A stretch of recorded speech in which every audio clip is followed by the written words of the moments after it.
स्त्री पूजनीय हो तभी वहां पर देवता आ सकते हैं। इतना ही नहीं पर स्त्री को भी पूजनीय होना चाहिए। इतने विपत्ति में, इतने तकलीफ में आज हमारी देश की नारी है, उसी वजह से हमारे देश में कभी भी अच्छा साम्राज्य आ नहीं सकता, कुछ अच्छा हो ही नहीं, क्योंकि सारी देवियां, आजकल नवरात्रि भी है, ऐसी बातों से बहुत नाराज है और वो कोई भी आशीर्वाद नहीं देंगे। आप लक्ष्मी से लेकर हर एक देवी कोई भी आपको आशीर्वाद नहीं देंगे अगर आप अपने पत्नी का ख्याल न करें और उसको समान तरीके से न रखें। इसीलिए हमारे देश में इस कदर हर तरह की परेशानियां। मैं तो सोचती हूँ कि अगर ये चीज़ ठीक हो जाए तो हमारी हर तरह की परेशानियां ठीक हो जाए, क्योंकि साक्षात लक्ष्मी का वरदान इसी से मिलता है। घर की गृह लक्ष्मी को जो लोग नहीं मानते, उनको क्या अधिकार है कि लक्ष्मी के आशीर्वाद से वो प्लावित हो। अब इस मामले पर एक और मैंने वीडियो पे देखा था कि उन्होंने विधवाओं को दिखाया था जो वृंदावन में और उधर गोकुल में रहते। वैसे कृष्ण तो सोच रहे होंगे कि पता नहीं ये कहाँ से बिचारियों के साथ जाती रही। वो विधवाएं हैं और उनके बिचारियों की इतनी दुर्दशा है कि सारे दिन में वो गाना गाएं और 1 रुपया उनको मिलता है और उनको हर तरह से वहाँ के लोग इस्तेमाल करते हैं। पर ऐसे ही मैंने सोचा, फिल्म देखने से किसी में जागृति नहीं आई। वहाँ 5 लाख औरतें हैं इस तरह की, किसी के मन में धारणा नहीं आई, इतना पैसा कमा रहे हैं, ये कर रहे हैं, वो कर रहे हैं, कि जा कर के उनका कुछ कल्याण करें, उनके लिए कोई चीज़ बनाएं। माने मनुष्य इस कदर संवेदनशील नहीं है, बिल्कुल भी उल्टा ही है कि उसके मन में ये भी भावना नहीं आई कि इस फिल्म को बहुत दिखाया गया। फिर मैंने कहा ऐसी फिल्म दिखाने से कोई फायदा नहीं। अब एक फिल्म वो आई थी यहाँ बाई दिखाने के लिए, वो तो सिर्फ बदनाम करने के लिए आई थी, उनकी पब्लिसिटी बहुत हो गई। वो फिल्म दिखाने से क्या होगा? इन लोगों के पास इतने पैसे हैं तो क्यों ना ये विधवा के आश्रम और ये कायदे के बनाए। आज हैं 2-4 लेकिन वो कायदे के नहीं है, तो ऐसे आश्रम क्यों ना बनाए जाए जहाँ इन औरतों का पालन पोषण तो हो कम से कम। बहुत सी औरतें तो इसीलिए अपनी आत्महत्या कर लेती हैं कि ऐसे जीने तो अच्छा आत्महत्या कर ले। एक तो स्त्री के लिए विवाह बिल्कुल करना ही चाहिए, और विवाह के बाद अगर उसके पति घर नहीं रहे तो गए, फिर उसका जीना मुश्किल और उस पर हर तरह की आफत, हर तरह की आफत इस देश में। और देश में इसलिए नहीं है कि उनमें नैतिकता नहीं है। कोई औरत विधवा हो गई तो वो घूम घाम के अपना पति ढूंढ लेगी, नहीं तो कुछ और कारोबार ढूंढ लेगी। ये अपना ऐसा देश है कि पद्मिनी के साथ 32,000 औरतें होम कुंड में कूद पड़ी अपनी आबरू बचाने के लिए, अपनी इज्जत बचाने के लिए। तो इस देश में फिर औरतों के लिए कौन सा मार्ग बचा हुआ? अपने इज्जत से वो रह ही नहीं सकती। उनकी तो इतनी बुरी दशा है कि इससे मैं सोचती हूँ कि किसी को अगर कोई रोग हो जाए तो कम से कम वो किसी अस्पताल में जा सकता है, उसके लिए कोई न कोई व्यवस्था हो सकती। पर ये बताइए कि इस तरह की जो औरतों की पीड़ाएं हैं वो किस तरह से आप कम कर सकते हैं?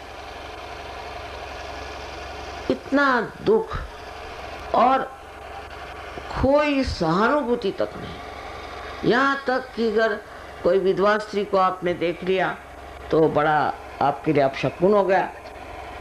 कोई विधवा स्त्री है तो उसके हाथ का खाना नहीं खाने का। ये अपना समाज ये नहीं जानता कि ये कहीं शास्त्रों में लिखा नहीं। श्री राम ने स्वयं मंदोदरी का विवाह विभीषण से करा दिया था। अनेक उदाहरण है श्री राम ने किया जिनको आप इतना मानते हैं। वो जब विधवा हो गई तो उसका विवाह उन्होंने विभीषण से करा दिया। तो फिर कहेंगे कि हाँ यहाँ तक ठीक है और नहीं तो इससे आगे कहीं नहीं शादी कर सकते। अब आप ही सोचिए कि कर आप की माँ, बहन, बेटी उनकी दुर्दशा हो रही है तो ऐसे समाज से तो भगवान बचा ले। बेहतर है कि ऐसा कोई समाज ही न हो। अगर है तो सबको जीने का, आनंद से रहने का पूर्ण अधिकार है। सो मैं चाहूंगी कि आप में से जो भी लोग हैं जिन्होंने कभी भी अपने घर में या बाहर में औरतों को सताया हो तो उनको बिल्कुल बदल जाना चाहिए और अपने को दोषी समझना चाहिए कि हमने एक अनाथ असहाय औरत को सताया, अपने पत्नी को भी जिसने सताया, अपनी बेटी को सताया, वो सभी बहुत बड़े दोषी हैं और मैं ये नहीं बता सकती कि उनका क्या हाल होगा, क्योंकि अब सत्य की शुरुआत हो रही और हर एक के लिए जरूरी है कि वो धर्म पथ पे रहे। और धर्म में सबसे बड़ी चीज है प्रेम। और जो अपने पत्नी ही को प्रेम नहीं कर सकता तो वो किसको प्रेम करेगा?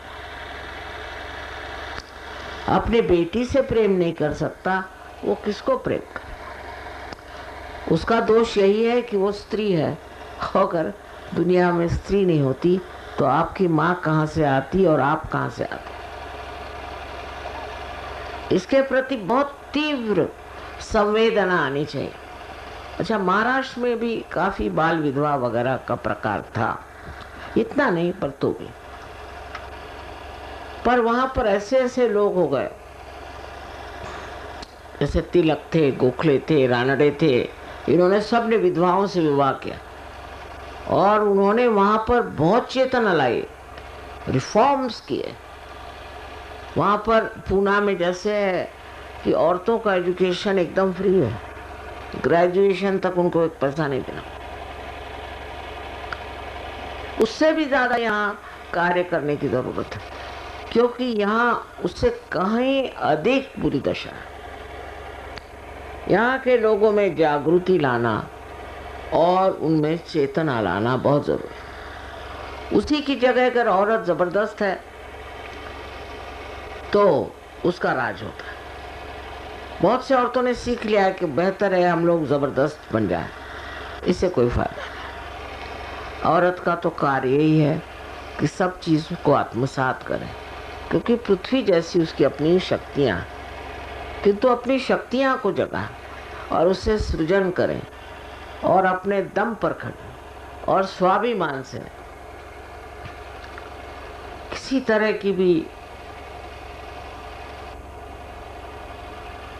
बातें करने से ये कार्य नहीं होना। इसको पूरी तरह से समझ लेना चाहिए कि ये महापाप है और ऐसे गलत काम करने नहीं चाहिए। तभी हमारे देश में परिवर्तन आ सकता है। सिर्फ सहयोग में आने से कोई फायदा नहीं। सब लोगों को सहयोगी हो या नहीं, आपके पड़ोस में अगर कोई किसी औरत को मार रहा है तो आपको जाकर उससे छुड़ाना चाहिए। कोई शराब पी करके और घर में दंगा मस्ती कर रहा है तो उसको ठिकाने लगाना चाहिए। ये आपका सामाजिक कर्तव्य है। और जब तक ऐसी जागृति आप लोगों में नहीं आएगी तब तक ये कार्य नहीं हो सकता। दूसरी बात, खुद औरतों की ऐसी है कि इनमें इतना ज़्यादा स्वाभिमान है कि ये हर हालत सह लेंगी, किंतु इनसे किसी विधवा से कहो कि तुम शादी कर लो तो हो गया। हमारे यहाँ एक सजोगिनी थी, देखने में बहुत सुंदर थी और 3 बच्चे थे। बड़ा लड़का कोई 15-16 साल का होगा। अब वो कमाने के लिए कहीं भी जाए, कहीं भी काम करे, बस आदमी उसके पीछे पागल। अपनी बीवी के पीछे में नहीं, दूसरे की बीवी, वो विधवा है, चलो उसके पीछे। तो उनसे मैंने कहा कि बहुत गोल घुमा के मैंने कहा कि मेरे ख्याल से ये जो आपके प्रश्न हैं इसके लिए अच्छा आप शादी कर लीजिए।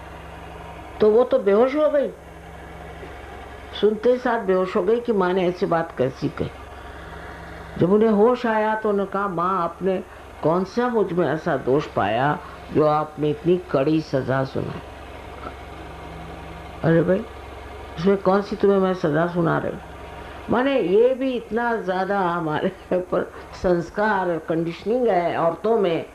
विधवा हो गए, ये हमारे समाज की देन है।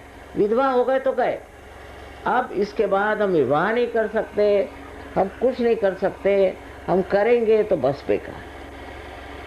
कौन समझाए?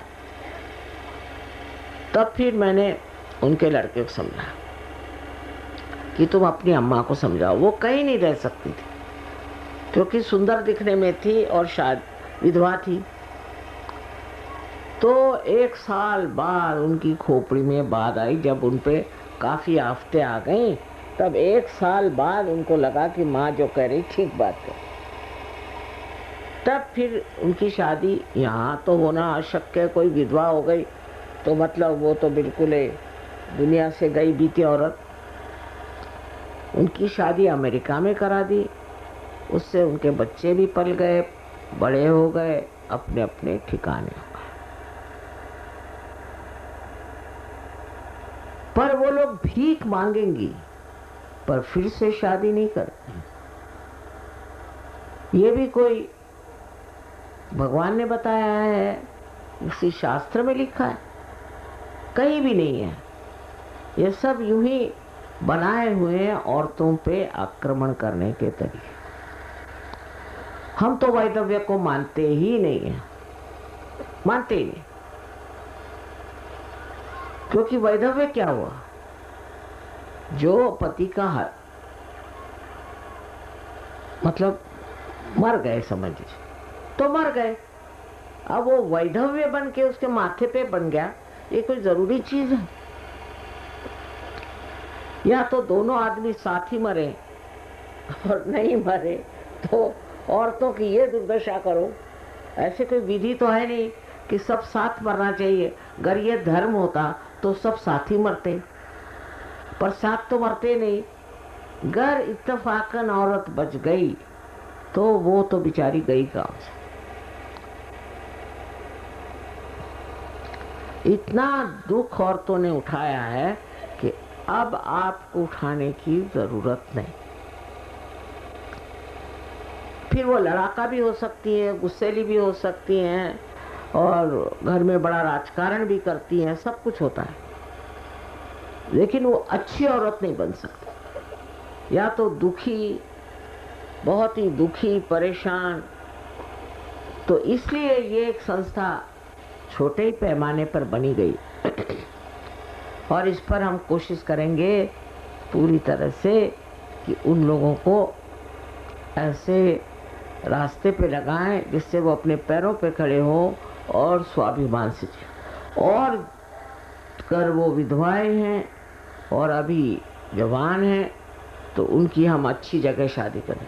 आप लोग नहीं करिएगा तो अमेरिका में कर देंगे, आप लोग बैठे रहिए यहाँ, यही बेहतर है। अपने को बहुत समझते हैं तो बैठे रहिए।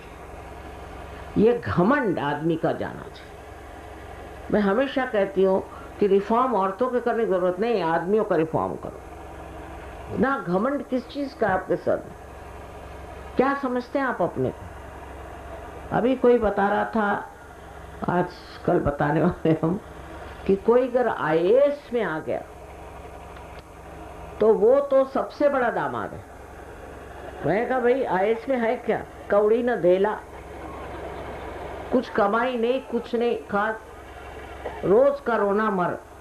मैं जानती हूँ ना, क्योंकि ईमानदार है तो, अगर बेईमान है तो भी आफत, और अगर ईमानदार है तो बिल्कुल ही आफत। लेकिन तो भी औरतें उसमें रहती हैं, अपने 4 लोगों को देखती हैं, संभालती हैं, प्यार करती हैं।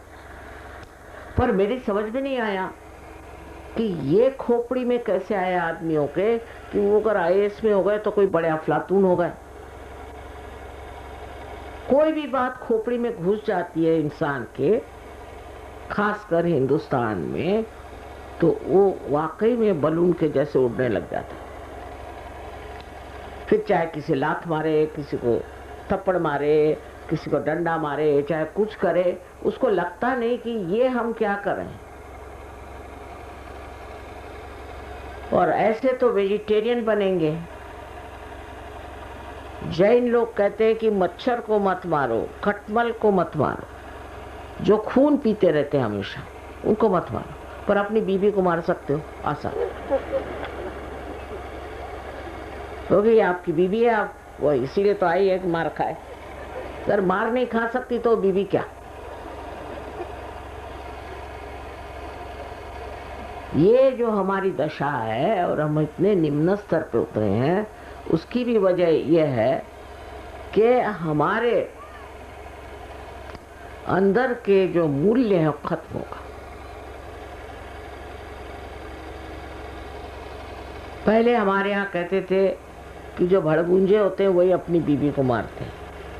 मैंने तो यहाँ सभी मारते हैं, तो ऐसी कोई बात नहीं,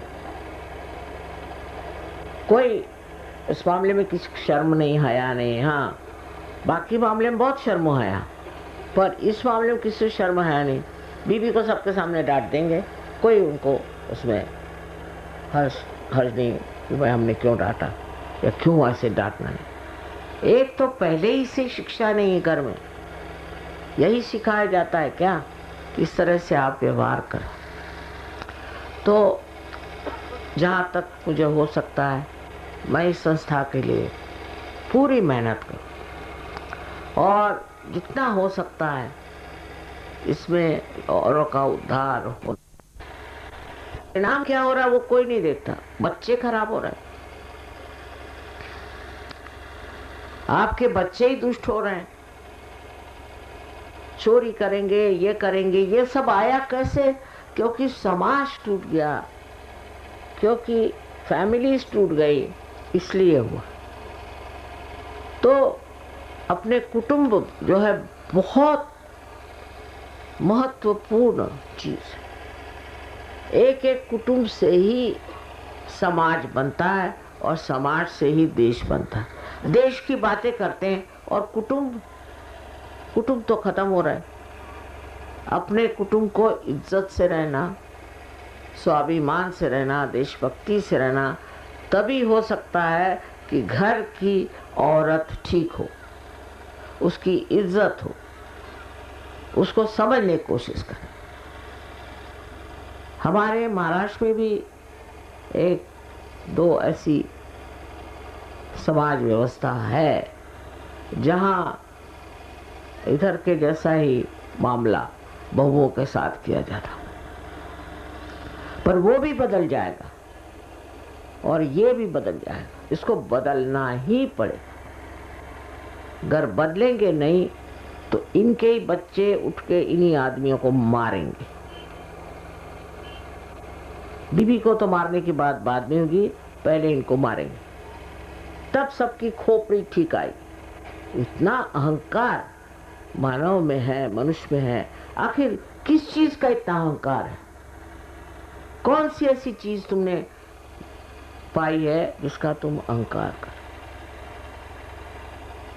अब इस संस्था को चाहिए कि सब लोग पूरी तरह से मदद करें, ये नहीं कि सिर्फ पैसा दे दे, पर इसको पन पाने में। अब सबसे बड़ा तो प्रश्न ये है कि हमें ऐसी औरतों को खोजना है, उनको खोज कर निकालना है। अब हमें क्या पता कि कहाँ की औरतें हैं क्या, अब हम तो यहाँ रहते भी नहीं। तो इस तरह की औरतें आपको अगर मालूम है जो पीड़ित हैं, दुखित हैं और जिनका कोई सहारा नहीं, और जो विधवा बनकर बहुत कुछ सह रही हैं, ऐसी सब औरतों को आपको इस संस्था में लाना चाहिए। अभी तो ये कह रहे हैं 100 औरतों का इंतजाम है, 100 से क्या होगा, पर उसके बाद उनसे बातचीत करके, उनको समझा बुझा करके, जो लोग अंदर आएंगी वो तो आएंगी, लेकिन जो लोग बाहर रहेंगे उनको भी समझाया जा सकता, उनके पति को भी समझाया जा सकता, उनके घर वालों को भी समझाया। अपना ही देश ऐसा है जहां अब भी कुटुंब व्यवस्था चल रही है, बाकी कहीं नहीं। उसका उत्तरदायित्व औरतों को है, आदमियों को नहीं। ये भारतीय नारी की विशेषता है जिसने इस देश को रोक रखा है, ये तो कब के चले जाते। इसलिए अब आप समझ लीजिए कि अगर आपने अतिशयता करी तो यही औरतें जो हैं क्रांति कर देंगे आपके अंदर। वो ठीक नहीं, वो प्रेम का हनन है, वो अच्छी बात नहीं। अच्छी बात यह है कि समझदारी रखें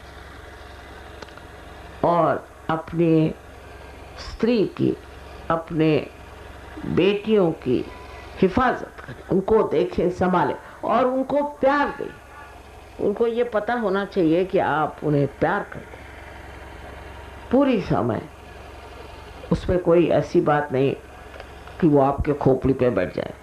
एकाध होती है, लेकिन आदमी अगर कमज़ोर नहीं है तो औरत कभी उसे खोपड़ी पे नहीं बैठ सकती।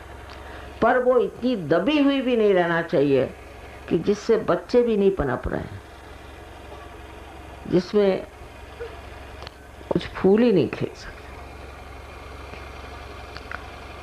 बच्चे तो माँ को मानते ही नहीं, माँ के पैर भी इस तरह से छुएंगे जैसे कि पता नहीं कोई ईंटा या पत्थर बीच में पड़ा हो, और बाप को फुर्सत नहीं। तो बच्चे तो बिगड़ ही जाएंगे। और उससे जो जो आज दशाएं हुई हैं, जो जो आप पढ़ते हैं, पेपरों में देखते हैं, इसका कारण ही यह है कि हमारी कुटुंब व्यवस्था ठीक नहीं है। तो बहुत ज़रूरी है कि उसको आप ठीक रखें। यही हमारे समाज का ताना बाना है। इसके सहारे आज आप भी यहाँ बैठे हुए हैं, और आगे भी अगर चलाना है तो कृपया याद रखें कि औरत का मान रखना, उसका उत्थान करना और लोगों को प्रवर्तित करना भी आपको एक परम लक्ष्य की तरह से समझना चाहिए और उधर ध्यान देना चाहिए। ये मेरी आंतरिक इच्छा है। ऐसे तो आपको सबको मैं हमेशा कहती हूँ कि अनंत आशीर्वाद, किंतु उस आशीर्वाद में सबको अपने साथ समेटे। हमें तो लोगों को जोड़ना है। जब एक कुटुंबी को नहीं आप जोड़ सकते तो आप किसको जोड़ें? सबको चाहिए कि प्रेम से आपस में रहें। अब आप सहयोगी हो गए और ये बड़ी भारी बात आपने प्राप्त करी, ये ज्ञान मार्ग है। इसमें आपको पता है प्रेम क्या चीज़ है और किस तरह से आदान प्रदान करना चाहिए, आपस में किस तरह से समझना चाहिए। इस चीज़ से आप हैरान होइएगा कि सारा समाज एकदम बदल जाएगा। अपने को परदेशियों जैसे नहीं होना, बिल्कुल भी नहीं। वहाँ तो कचेरी करेंगी औरतें। अमेरिका तो औरतें 7-7 8-8 शादियाँ करती हो, रईस हो जाती, पति सब गरीब हो जाते हैं। ये हम लोग नहीं चाहते। चाहते क्या है? आपसी प्रेम हो, बच्चे अच्छे से हों, और आप देखिए कि बड़ा इसका लाभ होगा, बहुत लाभ होगा। इतना लाभ होगा ऐसे समाज का और ऐसे देश का। इसमें ये आपसी झगड़े करना, कोर्ट कचहरी करना कोई जरूरत नहीं। अगर ये सबके अच्छे के लिए है तो यही क्यों नहीं करते? इस तरह से समझदारी आनी चाहिए, समझदारी में बढ़ना चाहिए। यहाँ तो मैं देख रही हूँ बहुत से सहयोगी बैठे हुए हैं, तो उनके लिए एक नई बात अब बता रही हूँ कि आप सहयोगी हैं तो सब लोगों को समझ लेना चाहिए कि ये सहयोगी हैं। उसी प्रकार सहयोगी समझ लेना चाहिए कि जो सहयोगी हैं वो तो है, नहीं है तो नहीं है, सबको समेटना आना चाहिए। इसी सहयोग के लोगों के स्वभाव से ही आप दुनिया को जीत सकते हैं।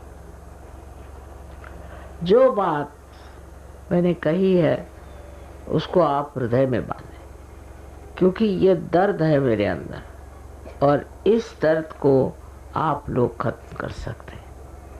आप सबको अनंत आशीर्वाद।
We'll take the mantra Bhumi Devi Sakshat.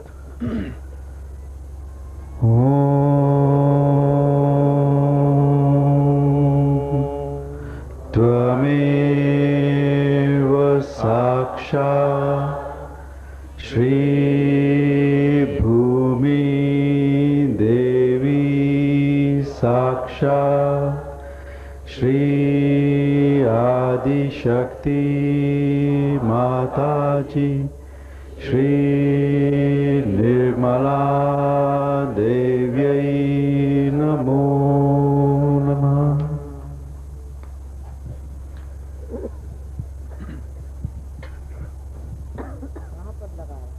चार नारियल जो श्री माता जी ने वाइब्रेट किए हैं, ये इस एनजीओ की भूमि के चारों कोनों में पूजा के स्वरूप में हम उसको समर्पित करेंगे। यूँ तो ये धरती श्री माता जी के चरणों से आते ही चेतित हो गई, लेकिन ये पूजा भी औपचारिक रूप से आवश्यक है। मैं श्री राजीव जोशी से निवेदन करूंगा कि आकर के वोट ऑफ थैंक्स देते हैं।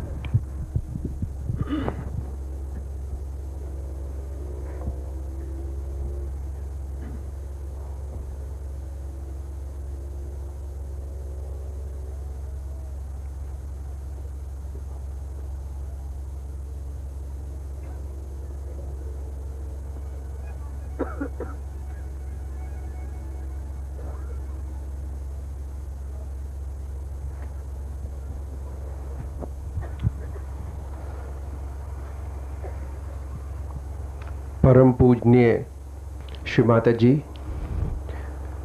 यहाँ पर उपस्थित सभी बच्चे अपने हृदय से आपका आभार प्रकट करते हैं। आज जब धरती सही माने में चेतित हो गई, हम सब जैसा कि आपने बताया उसी मार्ग पे चलने का प्रयास करेंगे। इस एनजीओ से जुड़े हुए, यहाँ से संबंधित जितने भी ग्राम प्रधान हैं, जितने भी और व्यक्ति जो इस प्रोजेक्ट में इसको श्री माता जी की आशा के अनुकूल करने में आगे सहयोग देंगे, जिन्होंने अभी तक सहयोग दिया, उन सभी का हम हृदय से आभार प्रकट करते हैं।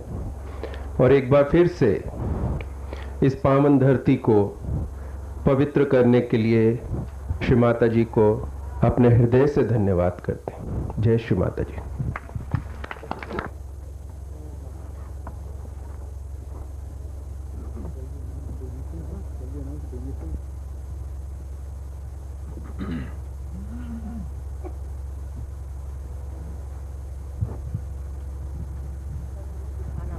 जी,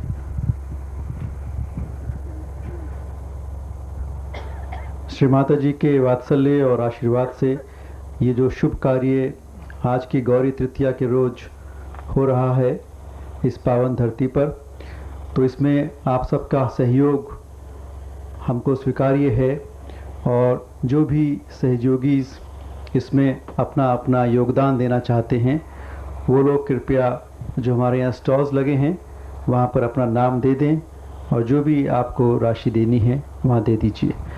और ये पूरी की पूरी लिस्ट हम श्री माता जी को दिखाएंगे और उनका आशीर्वाद प्राप्त करेंगे। Thank you. जय श्री माता जी।